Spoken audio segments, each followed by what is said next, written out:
Hello నమస్తే. ఇవాళ ఈ వీడియోలో బోల్డ్ వాల్ స్టిక్కర్ డిజైన్స్ అయితే మీతో షేర్ చేసుకోబోతున్నాను. సో ఏంటి ఇన్ని వాల్ స్టిక్కర్స్ అనుకుంటున్నారా? ఇవి మా అమ్మ వాళ్ళ ఇంటి కోసం కొన్నానండి. కొన్న తర్వాత తెలిసిందనమాట ఆ గోల్డ్ అనేవి కొంచెం రఫ్గా ఉన్నాయి. రఫ్గా ఉండడం వల్ల మనం అంటించినా కానీ ఎక్కువ కాలం ఉండవు, ఊడిపోతూ ఉంటాయి. ఆల్రెడీ నేను ఒకటైతే అంటించేసాను, బట్ ఎక్కువ రోజులు ఉండలేదన్నమాట, అది ఊడిపోయింది ఆల్రెడీ. సో ఇంకా ఇవన్నీ కొన్నాను కదా, మా ఇంట్లో అయితే గోడలు అంటిద్దామని డిసైడ్ అయిపోయాను. ఆల్రెడీ మా బాల్కనీకి అంటించాను, వీడియో పెట్టాను, చాలా మంచి రెస్పాన్స్ వచ్చింది. అందరూ కూడా చాలా బాగుందని కామెంట్ చేశారు, దానికి thank you so much. And ఇక్కడ మా గోడలు ఏంటి అంటే, మా ఆద్య ఉంది కదా, ఆద్య అన్ని పెన్ తోటి, పెన్సిల్ తోటి, స్కెచెస్ తోటి గీతలన్నీ గీసేసింది అనమాట. ఆల్రెడీ క్లీన్ చేసాం, అయినా కానీ అది అంతగా పోవట్లేదు, నీట్గా ఉండట్లేదు గోడలు. సో కాబట్టి స్టిక్కర్స్ అంటించేసి కవర్ చేద్దాం అనుకుంటున్నాం ఆ గోడలన్నీ కూడా. ఈ పెయింట్ కూడా మార్చాలి. సో మార్చేలోపు కొంచెం లుక్ బాగుండడానికి మేము ఈ స్టిక్కర్స్ అయితే అంటించేస్తున్నాము. అదే కొంచెం అంతా పాడు చేసింది అనమాట, గీతలు ఉన్నాయి అన్నీ కూడా, చూడడానికి అంత మంచిగా అనిపించట్లేదు. మేము పెయింట్ అంతా చేంజ్ చేయడానికి కూడా 6 months ఆర్ 1 year అయినా పట్టింది. కాబట్టి ఆ లోపు ఈ స్టిక్కర్స్ అయితే అంటించేస్తాను. ఫస్ట్ స్టిక్కర్స్ ఎలా ఉన్నాయి అనేది చూడండి, అంటించిన తర్వాత ఎలా ఉన్నాయని కూడా చూపిస్తాను. ఫస్ట్ స్టిక్కర్ అయితే ఇది అనమాట. సో ఇవి స్టిక్కర్స్ అన్నీ కూడా కన్ఫ్యూజ్గా ఉంటాయి, నెంబర్స్ ఉంటాయండి, నెంబర్స్ని బట్టి మనం అంటించుకోవాలి. ఎలా అంటించాలని ఇంతకుముందు వీడియోస్లో చెప్పాను, ఇప్పుడు అంటించేటప్పుడు కూడా వీడియోలో షేర్ చేస్తాను. సో ఇది అనమాట ఫస్ట్ స్టిక్కర్ వచ్చేసి. రివర్స్ చూపిస్తున్నాను కదా, ఓకే ఓకే మంచిగా అనిపిస్తున్నాం. మనం నెంబర్స్ని బట్టి నీట్గా అంటించుకోవచ్చు.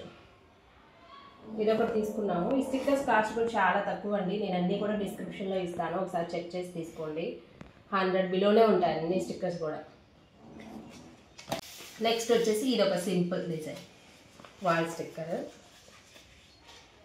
అంత కన్ఫ్యూజ్గా ఉంది కదా, అంటించిన తర్వాత చూడండి ఎంత బాగుంటుందో. నెక్స్ట్ చూపిస్తాను, ఇదిగోండి ఇదొకటి. నెక్స్ట్ వచ్చేసి ఇదొకటి. ఇది చాలామంది ఇళ్ళల్లో ఉంటుందండి ఈ స్టిక్కర్ మాత్రం, నేను చాలామందిని చూశాను. మా ఎదురింటి వాళ్ళ ఇంట్లో ఉంది, చాలామంది ఇళ్ళల్లో ఉంటుంది ఈ స్టిక్కర్. బాగా ఫేమస్ స్టిక్కర్ ఇదైతే, కొంగల్ది. అంటించిన తర్వాత చూడండి చాలా బాగుంటుంది. ఈ స్టిక్కర్ అంటించాలనుకుంటున్నాము. ఇక్కడ చూసారా ఈ పెన్ను గీతలు, ఇవి అంత ఈజీగా పోవండి, మనం ఎంత రఫ్ చేసినా కానీ, ఆల్రెడీ రఫ్ చేశాను, ఇవి పోవట్లేదు. అవి కవర్ చేయడానికి ఇక్కడైతే అంటిద్దాం అనుకుంటున్నాము. దీని మీద నెంబర్స్ లేవు, నెంబర్స్ని బట్టి ఈజీగా అంటించుకోవచ్చు అని చెప్పాను కదా. ఇదేంటంటే మనకి ఈజీగా అర్థమైపోతుంది ఈ స్టిక్కర్ ఇలా అంటించవచ్చు అని, అందుకని దీనికైతే నెంబర్స్ ఇవ్వలేదు. ఈ పేపర్ మీద ఈ స్టిక్కర్ ఉంటుంది కదా, ఈ స్టిక్కర్ తీసేసి అక్కడ అంటించేసేయడమే. చాలా జాగ్రత్తగా అంటించుకోవాలి.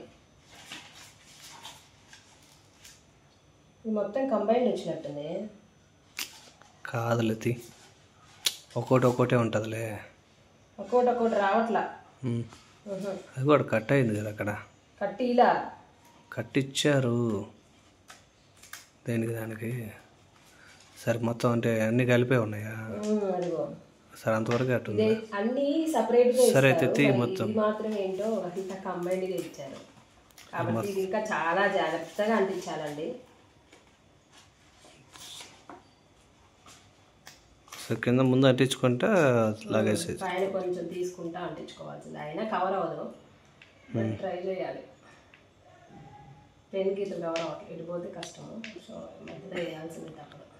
సరే అంతవరకు. కానీ మేమైతే కింద అంటించేస్తున్నాం కవర్ చేయడానికి, మా పిల్లలైతే అసలు ఉంచుతారో లేదో తెలియదు, మొత్తం పీకి పడేస్తారేమో.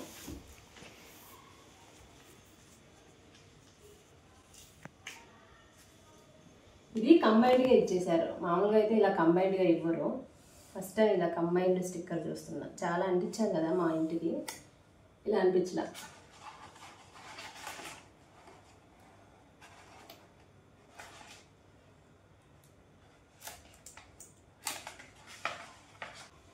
ఇది ఈజీగా ఉంది అంటించడానికి, మేము ఇంతకు ముందు అంటించి చాలా కష్టపడ్డాం.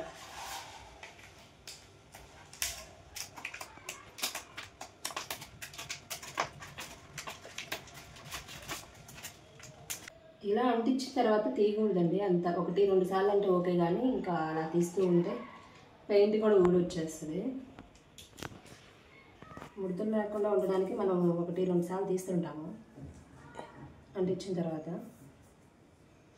అంతా కవర్ అవ్వలేదు కానీ ఓకే కొంచెం. అది పిక్లో కానీ వీడియోలో కానీ కొంచెం పెద్ద సైజు ఫ్లవర్ వాజ్ లాగా అనిపిస్తుంది, కానీ అంత పెద్ద సైజ్ ఏం లేదండి, చాలా చిన్నగా అనిపిస్తుంది. సో నేను ఆన్లైన్లో కూడా అలా చూసే తీసుకున్నాను.